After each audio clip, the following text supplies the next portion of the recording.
बिस्मिल्लाहिर्रहमानिर्रहीम। अस्सलाम वालेकुम स्टूडेंट्स। आज हम केमिकल बॉन्डिंग का मोस्ट इंपॉर्टेंट टॉपिक डिस्कस करेंगे, modern theories of chemical bond formation, यानी कोवलेंट बॉन्ड फॉर्मेशन के हवाले से जो मॉडर्न कंसेप्ट्स हैं वो क्या हैं। लेकिन इससे पहले हमने जो डिस्कस किया है प्रीवियस लेक्चर्स में, आपको पता है हमने ionic bond formation, covalent bond formation और कोवलेंट बॉन्ड फॉर्मेशन डिस्कस की थी।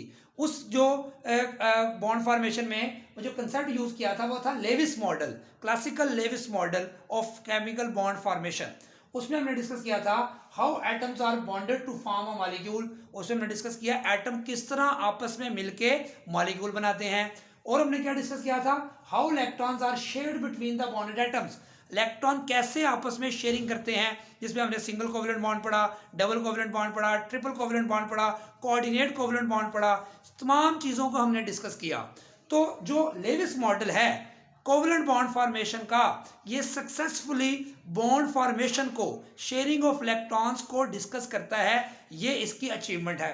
लेकिन इसके साथ साथ लेविस मॉडल जो है मॉलिक्यूल की या सब्सटेंस की ज्योमेट्री या शेप को एक्सप्लेन नहीं करता, क्योंकि ज्योमेट्री और शेप का पता होना बहुत ज़रूरी है। अगर किसी मॉलिक्यूल या कंपाउंड की ज्योमेट्री या शेप का पता नहीं होगा तो हम उस कंपाउंड की फिजिकल और केमिकल प्रॉपर्टीज को स्टडी नहीं कर सकते।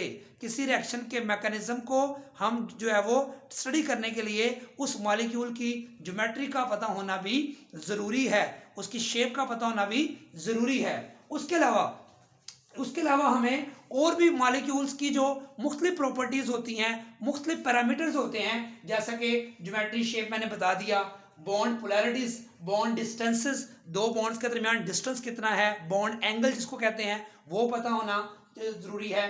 एनर्जी ट्रांजिशंस के जब बॉन्ड फॉर्मेशन होती हैं तो एनर्जी में क्या क्या चेंज आती है और किस लेवल पे जाके रिएक्शन प्रोसीड करता है, इन तमाम चीज़ों की जो डिस्कशन है इस लेविस मॉडल में नहीं है। तो फिर हमारे पास एक ऐसा ट्रू मॉडल होना चाहिए जिसकी रिक्वायरमेंट क्या हो, जो shape, energy, geometry, bond distance, bond energies, electronic transitions, इन तमाम चीज़ों को सेटिस्फैक्टरली एक्सप्लेन करे। तो इस ट्रू मॉडल का जो आंसर है या जो ये बेस करता है, जो कि जिसके ऊपर ये तमाम चीज़ें हम एक्सप्लेन कर सकें, वो हम डिस्कस करते हैं modern theories of chemical bond formation, modern theories of covalent bond formation। और ये बेस करती हैं on wave mechanical structure of atom, या स्ट्रक्चर ऑफ एटम जो चैप्टर था 5th चैप्टर, उसमें पढ़ चुके हैं कि इलेक्ट्रॉन जो न्यूक्लियस के सराउंडिंग में मूव करते हैं वो in the form of wave move करते हैं। तो इलेक्ट्रॉन की वेव नेचर को कंसिडर करते हुए हम ये थीरीज जो है वो डिस्क्राइब करते हैं। जो ये तमाम ये पॉइंट्स जो हमने डिस्कस किए हैं जो कि ट्रू मॉडल के होने चाहिए, उनका आंसर हम इन थ्योरीज में तलाश कर सकते हैं। इसलिए उनको बोलते हैं modern theories of chemical bond formation. ये आपकी टेक्स्ट बुक की लाइंस यहाँ पे लिखी हुई हैं, ये सारा आपकी टेक्स्ट बुक के शुरू में वेस्पर थ्योरी के स्टार्ट में लिखा हुआ है। तो जो मॉडर्न थ्योरीज हैं कौन कौन सी हैं, सबसे पहले हम डिस्कस करेंगे वेस्पर थ्योरी, उसके बाद हम डिस्कस करेंगे valence bond theory. Valence bond theory कि वैलेंस आपको पता है बॉन्ड फॉर्मेशन हमने डिस्कस किया है, single covalent bond, double covalent bond, triple covalent bond. ये जो बॉन्ड फॉर्मेशन होती है कौन करता है, किसी भी एटम के वैलेंस शेल कि में जो इलेक्ट्रॉन होते हैं वही बॉन्ड फॉर्मेशन में पार्टिसिपेट करते हैं। इनर शेल्स, जो अंदर वाले शेल हैं, फर्ज करें कि इस एटम के 3 शेल्स हैं KLM, तो K और L बॉन्ड फॉर्मेशन में शामिल नहीं होगा, M बॉन्ड फॉर्मेशन में पार्टिसिपेट करेगा। तो वैलेंस शेल चूंकि बॉन्ड फॉर्मेशन में पार्टिसिपेट करते हैं इसलिए हम उसको कहते हैं वैलेंस बॉन्ड थ्योरी। जो वैलेंस शेल में इलेक्ट्रॉन बॉन्ड फॉर्मेशन में पार्टिसिपेट करते हैं उसके मुतालिक जो थ्योरी होगी वो कहलाएगी वैलेंस बॉन्ड थ्योरी। जबकि वैलेंस बॉन्ड थ्योरी की एक्सटेंशन, जो एक्सटेंशन है वो क्या है, हाइब्रिडाइजेशन। वैलेंस बॉन्ड थ्योरी की एक्सटेंशन क्या है, हाइब्रिडाइजेशन। ये हम तफसील से बाद में डिस्कस करेंगे। उसके बाद हम लास्ट में डिस्कस करेंगे मॉलिक्यूलर ऑर्बिटल थ्योरी। ये तमाम थ्योरीज जो है मोस्ट इंपॉर्टेंट पोर्शन है चैप्टर नंबर 6 का, जिसको हम केमिकल बॉन्डिंग कहते हैं। ये जो तमाम थ्योरीज हैं ये पेपर पॉइंट ऑफ व्यू से entry test point of view से, objective, short question, long question, सबके लिहाज से ये मॉडर्न कंसेप्ट समझना बहुत ज़रूरी है। ये आगे सेकंड ईयर में हायर क्लासेस में अगर आप केमिस्ट्री में जाते हैं तो उसमें आपको इसका बहुत ज़्यादा फायदा होने वाला है या होगा। तो वेस्पर थ्योरी जो हमारे पास है ये इसमें हम सबसे पहले डिस्कस करेंगे, उसके बाद फिर वीबीटी, उसके बाद फिर हाइब्रिडाइजेशन और सबसे आखिर में मॉलिक्यूलर ऑर्बिटल थ्योरी हम डिस्कस करेंगे। अब हम डिस्कस करेंगे वेस्पर थ्योरी। सबसे पहले जो थ्योरी है मॉडर्न थ्योरीज में वो है valence shell electron pair repulsion theory. अब इसका नाम ये क्या है, इसकी तफसील समझने से पहले हमें जो है पहले कुछ टर्म सीखनी है जो कि हम बार बार यूज करना है इस थ्योरी में और आगे वैलेंस बॉन्ड थ्योरी में भी और एमओटी में भी। तो सबसे पहले हमारे पास क्या है, वैलेंस शेल का तस्करा मैं बार बार कर रहा हूं। वैलेंस शेल, किसी भी मॉलिक्यूल में जब कोई एटम बॉन्डिंग करता है तो बॉन्डिंग करने के लिए वो वैलेंस शेल रिएक्शन में पार्टिसिपेट करवाता है, बॉन्ड फॉर्मेशन में पार्टिसिपेट करवाता है। फॉर एग्जांपल कार्बन का एटॉमिक नंबर है 6, इसके दो शेल्स होंगे, के शेल और एल शेल। के शेल में इलेक्ट्रॉन्स 2 होते हैं और एल शेल में इलेक्ट्रॉन 4 होते हैं। मैं इलेक्ट्रॉनिक कन्फिगरेशन अभी पूरी नहीं लिख रहा, पहले सिर्फ मैं ये बता रहा हूं के शेल और एल शेल। ये जो एल शेल में 4 इलेक्ट्रॉन है, इस एल शेल को बोलेंगे वैलेंस शेल। क्या बोलेंगे, वैलेंस शेल। इस वैलेंस शेल में कितने इलेक्ट्रॉन्स हैं, 4 इलेक्ट्रॉन्स हैं। ये हमने लेविस कंसेप्ट में पढ़ा हुआ है। ये 4 इलेक्ट्रॉन्स 4 हाइड्रोजन एटम्स, या हाइड्रोजन जो है इसका के शेल होता है क्योंकि इसका एटॉमिक नंबर 1 होता है। इसके पास के शेल में एक इलेक्ट्रॉन है, इसका ये एक इलेक्ट्रॉन कार्बन के एल शेल में मौजूद 4 इलेक्ट्रॉन्स के साथ बॉन्डिंग कर लेते हैं, सिंगल कोवलेंट बॉन्ड बनाते हैं। ये हमने लेविस कंसेप्ट में पढ़ा हुआ है। ये 4 बॉन्ड जब बना लेता है तो इसमें जो कार्बन का बॉन्ड फॉर्मेशन में शेल इन्वॉल्व हुआ है वो कौन सा हुआ है, वैलेंस शेल इन्वॉल्व हुआ है। अब वैलेंस शेल का कंसेप्ट आपको क्लियर हो गया कि किसी भी एलिमेंट के अगर 3 शेल हैं तो थर्ड शेल उसका वैलेंस होगा, अगर 4 हैं तो फोर्थ शेल उसका वैलेंस शेल होगा। वैलेंस शेल के बाद अगली टर्म क्या है, इलेक्ट्रॉन पेयर्स। अब इलेक्ट्रॉन पेयर्स की हम बात करेंगे तो वैलेंस शेल में जो इलेक्ट्रॉन पेयर्स होते हैं वो 2 किस्म के होते हैं, एक होता है बॉन्ड पेयर और एक होता है लोन पेयर। इसका मतलब हमें समझना है, फर्ज करें इस कार्बन ने वैलेंस शेल में 4 इलेक्ट्रॉन को इस्तेमाल किया और 4 कोवेलेंट बॉन्ड बना लिए। अब ये 4 कोवेलेंट बॉन्ड बन गए तो कार्बन के वैलेंस शेल में 4 जो कोवेलेंट बॉन्ड होता है बेसिकली वो शेयर्ड इलेक्ट्रॉन पेयर होता है, इसको बोलते हैं शेयर्ड इलेक्ट्रॉन पेयर या बॉन्डिंग इलेक्ट्रॉन पेयर। तो ये एक बॉन्डिंग इलेक्ट्रॉन पेयर, ये एक ये कितने बॉन्डिंग इलेक्ट्रॉन पेयर है, 4। तो देखें कार्बन के पास 4 बॉन्ड पेयर होंगे, इसको बोलेंगे हम, ये इलेक्ट्रॉन पेयर बॉन्ड पेयर कहलाएंगे। जबकि अमोनिया में देखें, अमोनिया में नाइट्रोजन के वैलेंस शेल में 5 इलेक्ट्रॉन होते हैं, ये आपको पहले से पता है। 3 उसने बॉन्ड बना लिए और एक इलेक्ट्रॉन पेयर वैलेंस शेल में पड़ा हुआ है जिसने बॉन्ड फॉर्मेशन में पार्टिसिपेट नहीं किया। इस लोन पेयर ने बॉन्ड फॉर्मेशन में पार्टिसिपेट नहीं किया तो इस इलेक्ट्रॉन पेयर को जो वैलेंस शेल में पड़ा हो लेकिन बॉन्ड फॉर्मेशन में पार्टिसिपेट ना करे, इसको बोलते हैं नॉन बॉन्डिंग इलेक्ट्रॉन पेयर, तो इसको बोलते हैं लोन पेयर ऑफ इलेक्ट्रॉन।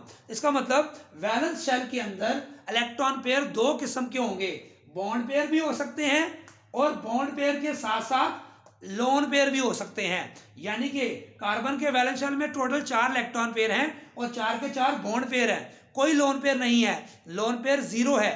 जबकि नाइट्रोजन की बात, अमोनिया की बात करें तो इसके वैलेंस शेल में टोटल इलेक्ट्रॉन पेयर कितने हैं, 4 हैं। 4 में से 3 आपको बॉन्ड पेयर है, हाइड्रोजन से इसने बॉन्ड पेयर बना लिए और एक लोन पेयर है, तो टोटल इलेक्ट्रॉन पेयर इसमें भी कितने हैं, 4। इसमें आ जाए, ये उसकी एग्जांपल मैंने ओपन करके लिखी है, 3 ये बॉन्ड पेयर है, बॉन्डिंग इलेक्ट्रॉन पेयर, और ये क्या है, लोन पेयर। ये भी इलेक्ट्रॉन पेयर है और ये भी इलेक्ट्रॉन पेयर है और ये भी इलेक्ट्रॉन पेयर है। तो किसी भी एटम के वैलेंस शेल में जितने इलेक्ट्रॉन पेयर होंगे वो बॉन्ड पेयर भी हो सकते हैं, लोन पेयर भी हो सकते हैं, तो या दोनों मिला के हो सकते हैं। इसमें चारों बॉन्ड पेयर थे, लोन पेयर 0 था। इसमें भी टोटल 4 हैं, 4 में से 3 बॉन्ड पेयर हैं और एक लोन पेयर है। इस केस में देखो वाटर में भी ऑक्सीजन के वैलेंस शेल में 4 इलेक्ट्रॉन पेयर होते हैं, लेकिन उसने 2 इसने हाइड्रोजन से बॉन्डिंग की हुई है और ये 2 लोन पेयर हैं, इन्होंने बॉन्ड फॉर्मेशन में पार्टिसिपेट नहीं किया। तो इसमें भी total electron pair 4, total electron pair 4, total electron pair 4। देखिए इसमें 4 के 4 बॉन्ड पेयर, इसमें 4 में से 3 बॉन्ड पेयर, 1 लोन पेयर, और वाटर में 4 में से 2 बॉन्ड पेयर, 2 लोन पेयर। तो हमने इलेक्ट्रॉन पेयर का कंसेप्ट सीखा कि किसी भी मॉलिक्यूल में इलेक्ट्रॉन पेयर बॉन्ड पेयर की फॉर्म में भी हो सकते हैं और लोन पेयर फॉर्म की फॉर्म में भी हो सकते हैं। तो ये कंसेप्ट मैंने समझा दिया। अगली टर्म ये मैंने क्या लिखी है, अब जो मॉलिक्यूल हम यहाँ पे डिस्कस करेंगे वेस्पर थ्योरी में, उसमें सेंट्रल एटम का कंसेप्ट हम बार बार यूज करेंगे। अब सेंट्रल एटम का मतलब क्या होता है, देखें सेंटर का कंसेप्ट हम उसी सूरत में यूज करते हैं जब दोनों तरफ कोई ना कोई चीज कम से कम हो। फॉर एग्जाम्पल मैंने ये ए भी लिखा है, अब ए के इस तरफ कुछ नहीं है और इस बी के इस तरफ कुछ नहीं है, एक तरफ ए के बी है और दूसरी तरफ कुछ नहीं है, इस बी के इस तरफ ए है, इस तरफ कुछ नहीं है, इसका मतलब ए बी मॉलिक्यूल कोई है, जैसे HCl है, ऐसे HF है, HBr है।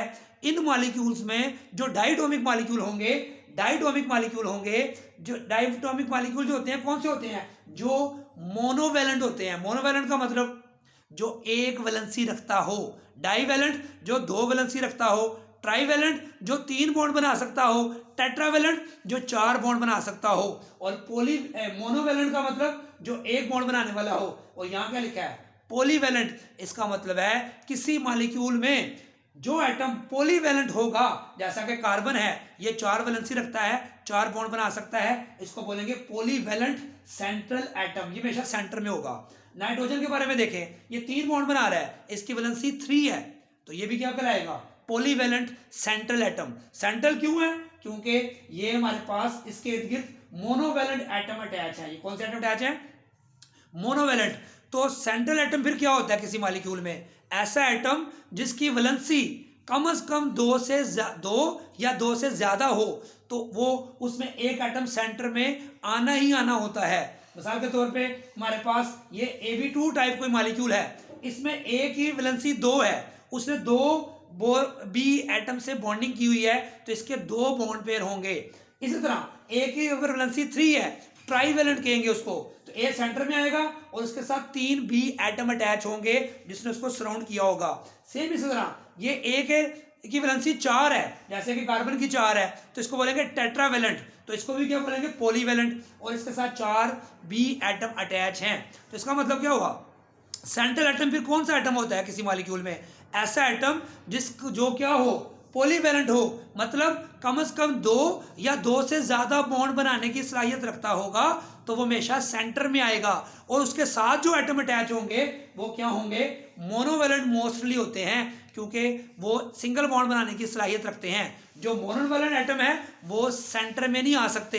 फॉर एग्जांपल हाइड्रोजन है, फ्लोरीन, क्लोरीन, ब्रोमीन, ये जब तक ये एक बॉन्ड बनाएंगे तो ये मोनोवैलेंट कहलाएंगे। लेकिन हम आगे चल के देखेंगे एडवांस मॉलिक्यूल्स में या एडवांस स्टडीज में कि क्लोरीन और ब्रोमीन सेंटर में भी आ जाते हैं, ये पॉलीवैलेंट भी जो है वो स्ट्रक्चर शो कर सकते हैं। लेकिन नॉर्मली अगर हम बेसिक एग्जांपल देखें तो हाइड्रोजन और फ्लोरीन, क्लोरीन मोनोवैलेंट एटम के तौर पे किसी के साथ बॉन्डेड एटम की फॉर्म में आ सकते हैं, ये बी की जगह हो सकते हैं, सेंट्रल एटम ए की जगह नॉर्मली नहीं होते।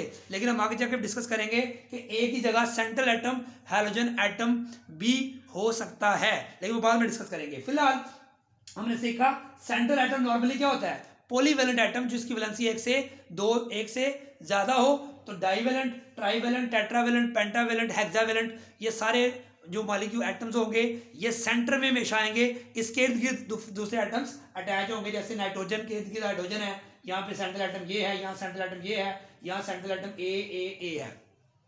उसके बाद अब हम इसका नाम समझते हैं, वेस्पर थ्योरी का नाम क्या है। लेकिन उससे भी पहले हमारे पास ये थोड़ा सा बेसिक्स है, ये टर्म्स आपने सीख ली। वैलेंस शेल जो आखिरी शेल होगा, इलेक्ट्रॉन पेयर, वैलेंस शेल में इलेक्ट्रॉन पेयर 2 किस्म के होते हैं, बॉन्ड पेयर भी हो सकते हैं और लोन पेयर भी हो सकते हैं। और सेंट्रल एटम कौन सा होता है, जो पॉलीवैलेंट एटम होते हैं किसी मॉलिक्यूल में वो हमेशा सेंटर में आएगा और मोनोवैलेंट उसके सराउंडिंग में आएगा। अब इस बात को हमने समझने के बाद जो 1940 में 2 साइंटिस्ट थे, सिडविक एंड पॉल, इन दोनों ने क्या बयान किया, इन्होंने पॉइंट आउट किया कि किसी भी एलिमेंट के वैलेंस शेल में जो इलेक्ट्रॉन पेयर्स हैं उनकी अरेंजमेंट से आप शेप या ज्योमेट्री ऑफ मॉलिक्यूल को इंटरप्रेट कर सकते हैं, प्रेडिक्ट कर सकते हैं। ये सबसे पहले कंसेप्ट किसने दिया था? सिडविक और पॉल ने 1940 में, कि किसी भी एलिमेंट के सेंट्रल एटम के वैलेंस शेल में पाए जाने वाले इलेक्ट्रॉन पेयर, जो कि बॉन्ड पेयर लोन पेयर दोनों हो सकते हैं, उनकी मदद से, उनकी अरेंजमेंट से हम क्या फाइंड कर सकते हैं? उनके स्ट्रक्चर को, उनकी ज्योमेट्री, उनकी शेप को इंटरप्रेट कर सकते हैं। ये इन्होंने जो है 1940 में ये पॉइंट आउट किया। तो उसके बाद नाइलोम एंड जिलेस्पी जो साइंटिस्ट थे, उन्होंने 1957 में इसी कंसेप्ट को बेस बनाते हुए डेवलप्ड वेस्पर थ्योरी इन्होंने डेवलप की। और वेस्पर थ्योरी क्या थी? विच explains the shape of molecules for non transition elements. इन्होंने जो वेस्पर थ्योरी पेश की वो क्या करती थी? वो मॉलिक्यूल्स की शेप्स और ज्योमेट्री को एक्सप्लेन करती थी। किसके लिए? नॉन ट्रांजिशन एलिमेंट्स कौन से होते हैं? सब ग्रुप ए वाले, जिसको हम एस ब्लॉक और पी ब्लॉक के एलिमेंट्स हैं, उनके कंपाउंड्स, नॉर्मली पी ब्लॉक वाले ज़्यादा तो होते थे, उनके कंपाउंड्स और एस ब्लॉक के भी कुछ कंपाउंड्स की जो arrangement of valence shell electron pair से ज्योमेट्री को प्रेडिक्ट किया, तो जो है उससे हमें शेप और ज्योमेट्री का पता चल गया। अब हम इसके नाम को समझते हैं। ये वेस्पर थ्योरी का नाम अब हमें समझ आएगा। क्या बड़े बड़ा? वैलेंस शेल में पाए जाने वाले इलेक्ट्रॉन पेयर्स की रिपल्शन से मतलब थ्योरी। क्या मतलब हुआ? वैलेंस शेल, किसका valence shell? Central polyvalent atom, यानी किसी भी मॉलिक्यूल में सेंट्रल एटम के वैलेंस शेल में पाए जाने वाले इलेक्ट्रॉन पेयर्स की रिपल्शन से मतलब हम जो डिस्कशन करेंगे वो वेस्पर थ्योरी कहलाएगी। और इसकी अब बेसिक असम्पशन जो है हम डिस्कस करते हैं कि बेसिक असम्पशन इसकी क्या है। अब इसकी जो बेसिक असम्पशन है, इसको समझने के लिए हमने जो नाम सीखा है इसका, कि वैलेंस शेल में जो इलेक्ट्रॉन पेयर होंगे वो मैक्सिमम जो रिपल्शन उनके दरमियान होगी। तो इसकी बेसिक असम्पशन सीखते हैं। ये शॉर्ट क्वेश्चन भी पेपर में आता है कि वेस्पर थ्योरी की बेसिक असम्पशन क्या है जिस पर ये थ्योरी बेस करती है। तो वो क्या है कि कहता है कि जो सेंट्रल एटम है उसके वैलेंस शेल में जो इलेक्ट्रॉन पेयर होंगे, चाहे वो इलेक्ट्रॉन पेयर 2 हो, चाहे वो इलेक्ट्रॉन पेयर 3 हो, 4 हो, जितने भी इलेक्ट्रॉन पेयर होंगे वो एक दूसरे से मैक्सिमम डिस्टेंस पे रहेंगे। मैक्सिमम डिस्टेंस पे रहने का क्या मतलब है, इसको ऐसे समझे। अब इलेक्ट्रॉन पेयर जो थे, बेसिक असम्पशन समझने से पहले एक और एग्जांपल मैं आपको समझाना चाहूंगा जिससे आपको बात समझ आ जाएगी। आप ये समझें कि आप एक जो है वो क्लास के इंचार्ज हैं और क्लास में स्टूडेंट्स बैठे हुए हैं, और 2 स्टूडेंट्स ऐसे हैं जो नहायत ही शैतान हैं, आपस में बहुत ज़्यादा लड़ाई झगड़े करते हैं। तो आपको मिनट बाद उनकी लड़ाई होने से पास बैठते हैं, लड़ाई करते हैं, और आपको उनकी शिकायत आ जाती है और वो पूरी क्लास का एनवायरनमेंट ख़राब करते हैं।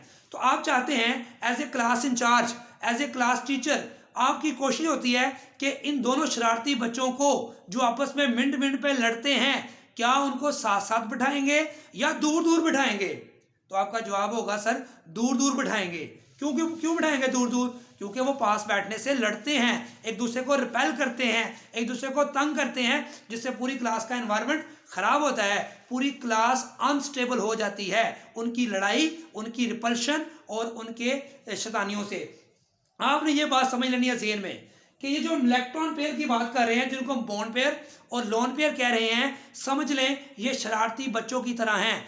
जितना करीब होंगे उतना ही ज़्यादा लड़ाई झगड़ा करेंगे और मॉलिक्यूल, यानी पूरी क्लास एक मॉलिक्यूल है, उसको अनस्टेबल बना देंगे। तो आप बताएं, वो क्लास इंचार्ज अगर चाहता है कि क्लास स्टेबल रहे तो क्या करेगा? वो उन दोनों लड़ाके स्टूडेंट्स को पास पास बिठाएगा, एक बेंच छोड़ के बिठाएगा, 2 बेंच छोड़ के बिठाएगा, या ये कहेगा कि मैं क्लास इंचार्ज हूँ, एक स्टूडेंट तुम मेरे दाएं बैठ जाओ, एक स्टूडेंट तुम मेरे बाएं बैठ जाओ। तो ये वो डिस्टेंस है जहाँ पर वो दोनों स्टूडेंट्स लड़ने से अवॉइड करेंगे, मिनिमम लड़ाई के चांस होंगे, जिससे क्लास का एनवायरनमेंट क्या होगा?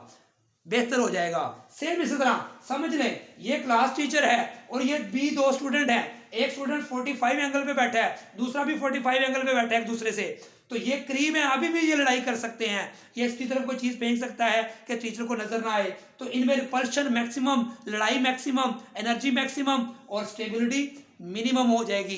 तो ये मॉलिक्यूल स्टेबल नहीं होगा, क्लास स्टेबल नहीं होगी। हम कहते हैं जी 45 की बजाय इसको 90 पे रख देते हैं। जब 90 पे करते हैं फिर ये करीब है अभी भी, अभी भी इनमें रिपल्शन मैक्सिमम होगी और अनस्टेबिलिटी होगी। कहते नहीं और ज़्यादा दूर करते हैं, 120 पे कर देते हैं, अभी भी ये इनकी रिपल्शन मिनिमम तो होगी इसकी निस्बत, लेकिन अभी भी रिपल्शन से एनर्जी ज़्यादा होगी, सिस्टम अनस्टेबल होगा। हम कहते जी सबसे बेहतर क्या है फिर कि इनको 180 के एंगल पे बैठा दो। जैसे मैंने कहा था एक को अपने दाएं बैठा लो, एक को अपने बाएं बैठा लो। अपने दाएं और बाएं बैठाने से ये दो स्टूडेंट्स के दरमियान पूरी क्लास में मैक्सिमम डिस्टेंस हो सकता है। यानी कि ये ए इस बी को कहे तुम इधर रहो, इस बी को तो कहे तुम इधर रहो। अब ये बॉन्ड पेयर इस बॉन्ड पेयर से 180 के एंगल पे, इसको इस डायग्राम से देख सकते हैं आप कि ये जो है समझ लें कि दरमियान में ए है, ये जो ग्रीन बॉल्स हैं ये बी एटम्स हैं, इनके दरमियान देखें ये जो अरेंजमेंट है ये मैक्सिमम डिस्टेंस की अरेंजमेंट है। यहाँ पर जो है इनके लड़ाई होने के चांसेस, इनकी रिपल्शन मिनिमम लेवल पे होगी। और आपको पता है जब रिपल्शन मिनिमम होती है तो एनर्जी भी मिनिमम होती है, और जब एनर्जी मिनिमम हो तो स्टेबिलिटी मैक्सिमम होती है। इसका मतलब AB2 मॉलिक्यूल की ये अरेंजमेंट सबसे ज्यादा अनस्टेबल है क्योंकि ये करीब है, रिपल्शन सबसे ज्यादा है। ये उससे बेहतर है, ये उससे बेहतर है। और सबसे स्टेबल अरेंजमेंट कौन सी है? AB2 टाइप की ऐसी अरेंजमेंट जिसमें बॉन्ड पेयर्स ने अपने आप को मैक्सिमम दूर रखा, मैक्सिमम डिस्टेंस अपार्ट रखा एट 180 डिग्री पर, जिसकी ज्योमेट्री या शेप क्या बनती है? लीनियर। तो इसको हम कहेंगे, तो बेसिक असम्पशन अब हम समझते हैं क्या है। बेसिक असम्पशन ये कहती है कि सेंट्रल एटम के वैलेंस शेल में जो इलेक्ट्रॉन पेयर्स होंगे ये अपने आप को मैक्सिमम डिस्टेंस पे रखेंगे ताकि रिपल्शन मिनिमम हो, एनर्जी मिनिमम हो और स्टेबिलिटी मैक्सिमम हो। क्या मतलब? Electron pair around the central atom, valence shell of central atom will arrange themselves at a maximum distance apart. जैसा कि ये मैक्सिमम डिस्टेंस मैंने आपको इस मॉडल में बताया है कि 180 डिग्री पर ये मैक्सिमम डिस्टेंस होगा इस मॉलिक्यूल में जिसमें इलेक्ट्रॉन पेयर 2 होंगे, तो ये मैक्सिमम स्टेबल होगा। एक और मिसाल लेते हैं, AB3 मॉलिक्यूल है, 3 इलेक्ट्रॉन पेयर आ गए। अगर 3 इलेक्ट्रॉन पेयर आ जाएं तो याद रखें कि इसकी अरेंजमेंट मैंने ये बनाई है, इसमें इन दोनों के दरमियान 90 का एंगल है, इधर भी 90 है, इधर 180 है। इनका तो दूर है लेकिन यहाँ 90 की वजह से इसकी रिपल्शन ज्यादा होगी, ये सिस्टम अनस्टेबल हो जाएगा। इसके प्लस ये स्ट्रक्चर देखें तो यहाँ एंगल जो है इसका 120 डिग्री है, यहाँ 90 बनता था तो 120 degree is the maximum possible distance. क्योंकि 3 बी आ गए ना, जैसे मैंने कहा तो 2 स्टूडेंट है तो आपको एक को दाएं बैठा लेंगे, एक को बाएं बैठा लेंगे। अब स्टूडेंट अगर 3 हो तो आप उनको एक को सामने भी कहीं बैठा लेंगे दूर करके, यानी कि क्लास के अंदर जो मैक्सिमम पॉसिबल दूर बैठा सकते हैं। तो वो अरेंजमेंट क्या बनती है? अगर हम इलेक्ट्रॉन पेयर्स की 3 डायमेंशनल में बात करें तो ये इसकी अरेंजमेंट बनती है 120 बॉन्ड एंगल। यहाँ देखिए आप, ये स्ट्रक्चर बनता है इसका, 120 बॉन्ड एंगल सारे बनते हैं। तो जो अगर 3 इलेक्ट्रॉन पेयर हो valence shell of central atom के, तो वो 120 के एंगल पे मैक्सिमम डिस्टेंस पे रहेंगे और इनकी रिपल्शन मिनिमम होगी और स्टेबिलिटी मैक्सिमम होगी। तो ये 120 डिग्री एंगल पे जब रहेंगे तो ये जो 3 कॉर्नर्स को अगर हम आप उसमें मिलाएं तो ये जो अरेंजमेंट बनती है इसको हम कहते हैं ट्राइगोनल प्लेनर या ट्राइएंगुलर प्लेनर। ये ट्राइएंगुलर प्लेनर इसकी शेप और ज्योमेट्री होगी, ये हमने किसको बताता है? हमें वेस्पर थ्योरी बताती है। तो इससे हमें पता चला इस मॉलिक्यूल की ज्योमेट्री क्या है? Trigonal planar. अगर उसमें 3 इलेक्ट्रॉन पेयर हैं और वो 3 कॉर्नर्स के ऊपर पड़े हुए हैं 120 के एंगल पर। इसी तरह अगर हम कहते हैं कि 4 इलेक्ट्रॉन पेयर हैं, अगर हमारे पास 4 इलेक्ट्रॉन पेयर हैं तो उसको आप इस तरह भी तो रख सकते हैं 4 इलेक्ट्रॉन पेयर को, जैसे कि यहाँ पे है। अगर मैं कहूँ कि इस कार्बन के पास मीथेन है, इसके 4 इलेक्ट्रॉन पेयर टोटल हैं, तो ये देखो इनका एंगल क्या बनता है? 90 90 90। तो 90 डिग्री पे ये नहीं रहेंगे क्योंकि ये 2 डायमेंशनल स्ट्रक्चर है। अगर कार्बन के चारों हाइड्रोजन 2 डायमेंशनल स्ट्रक्चर पे होते तो इनका एंगल बनता है 90 डिग्री बिटवीन दीज 2 बॉन्ड्स। इसको बॉन्ड एंगल कहते हैं, 2 बॉन्ड्स के दरमियान जो एंगल हो उसको बोलते हैं बॉन्ड एंगल। तो ये बॉन्ड एंगल 90 डिग्री बनेगा, तो 90 डिग्री में बहुत रिपल्शन होगी। जब रिपल्शन होगी तो ये मॉलिक्यूल स्टेबल होगा, लेकिन ये मॉलिक्यूल स्टेबल है। इसका स्टेबल होना इसकी बात का सबूत है कि इसका स्ट्रक्चर 2 डायमेंशन में नहीं है बल्कि 3 डायमेंशन में है। तो उसका स्ट्रक्चर मैं आपको दिखाता हूँ, इस मॉडल में देखें जरा। ये मॉडल में आप इसका स्ट्रक्चर देखें, क्या है ये? इसको हम कहते हैं टेट्राहेड्रल। क्या एंगल कहते हैं इसको? इस ज्योमेट्री को क्या बोलते हैं हम? टेट्राहेड्रल। और इसकी ये जो अरेंजमेंट है इसमें ये जो बॉन्ड एंगल इस बॉन्ड एंगल से है, ये बॉन्ड एंगल, ये बॉन्ड एंगल जो यहाँ बना हुआ है, ये सारे बॉन्ड एंगल्स क्या हैं?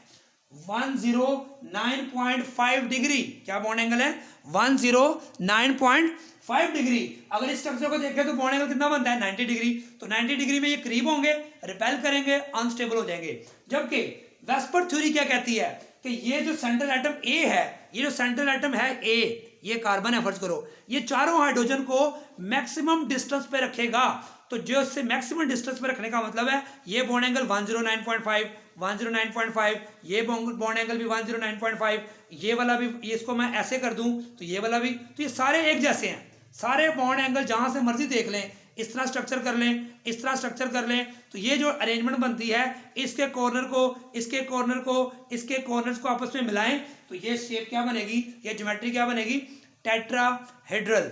तो ये टेट्राहेड्रल ज्योमेट्री इसकी बनेगी, इसमें कोई मुश्किल बात नहीं है। तो बेसिक असम्पशन हमने अभी आपको सामने से समझाई है कि सेंट्रल एटम किसी पॉली एटॉमिक मॉलिक्यूल का या पॉलीवैलेंट सेंट्रल एटम जो होगा, उसके वैलेंस शेल में जो इलेक्ट्रॉन पेयर है, वैलेंस शेल में जो इलेक्ट्रॉन पेयर हैं, वो एक दूसरे को मैक्सिमम डिस्टेंस पे रखेंगे। मैक्सिमम डिस्टेंस पे रखने से जो उनकी अरेंजमेंट आएगी वो स्टेबल अरेंजमेंट होगी और वो ही उस मॉलिक्यूल की शेप या ज्योमेट्री होगी। लीनियर है यहाँ पर, अगर AB2 180 पे रेंज होते हैं तो ये वेस्पर थ्योरी सजेस्ट करती है ये वाला स्ट्रक्चर पॉसिबल नहीं है क्योंकि अनस्टेबल है। AB3 में trigonal planar VSEPR theory suggest करती है कि 3 electron pair trigonal planar arrangement में मैक्सिमम स्टेबल होंगे, और अगर इलेक्ट्रॉन पेयर 4 हैं तो वो कौन सी अरेंजमेंट में स्टेबल होंगे?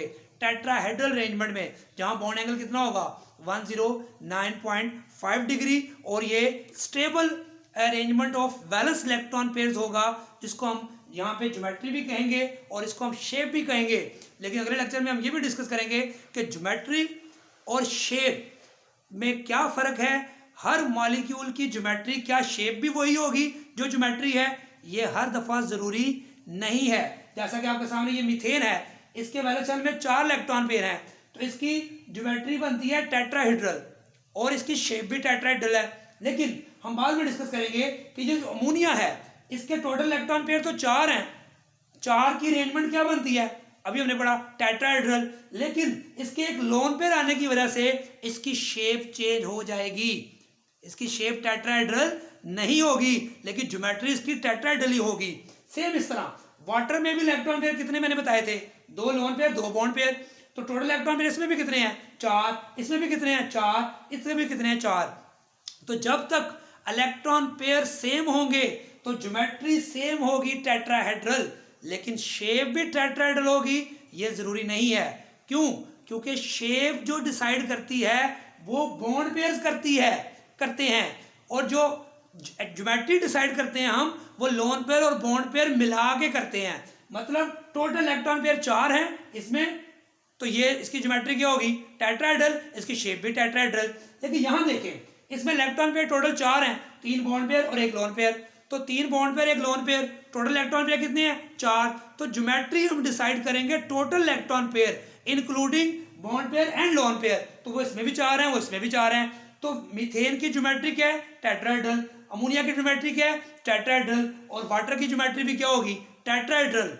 लेकिन जब मैं शेप पूछूंगा तो इसकी ज्योमेट्री जो है वही शेप है, क्योंकि इसमें लोन पेयर नहीं है। लेकिन यहाँ ज्योमेट्री इसकी टेट्राहेड्रल है, क्योंकि ज्योमेट्री डिसाइड होती है नंबर ऑफ इलेक्ट्रॉन पेयर से। तो इसके number of electron pair total 4 हैं, बॉन्ड पेयर और लोन पेयर मिला के। लेकिन जो शेप डिसाइड करते हैं वो नंबर ऑफ बॉन्ड पेयर्स की अरेंजमेंट से डिसाइड करते हैं। तो इसकी शेप जो है टेट्राहेड्रल नहीं होती बल्कि पिरामिडल होती है। ये हम नेक्स्ट लेक्चर में डिस्कस करेंगे।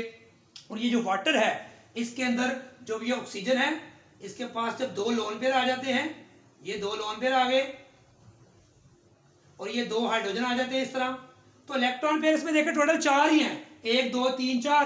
तो 4 इलेक्ट्रॉन पेयर की अरेंजमेंट मैक्सिमम डिस्टेंस पे क्या बनेगी? टेट्राहेड्रल।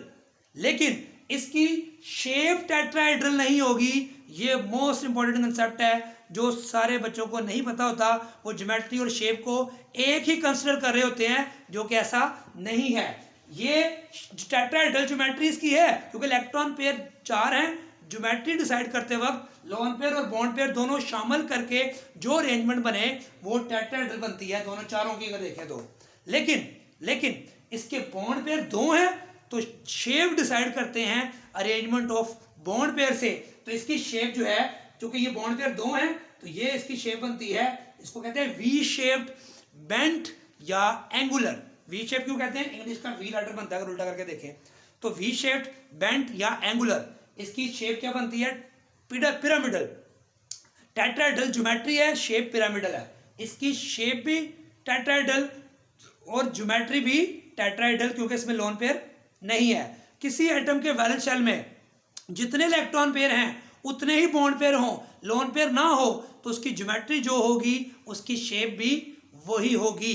तो ये हमने बेसिक असम्पशन तक वेस्पर थ्योरी को कंप्लीट कर लिया है। नेक्स्ट लेक्चर में हम डिस्कस करेंगे पोस्टुलेट्स ऑफ वेस्पर थ्योरी। क्या डिस्कस करेंगे, पोस्टुलेट्स ऑफ वेस्पर थ्योरी, और इसको बड़ी तफसील से हम उसकी टाइप्स को डिस्कस करेंगे, बॉन्ड एंगल्स को डिस्कस करेंगे। ये लेक्चर जो है इसको आप कंसेप्ट क्लियर करने के लिए आपकी बेस बनाया गया है। दुआ में याद रखें। अल्लाह हाफिज़।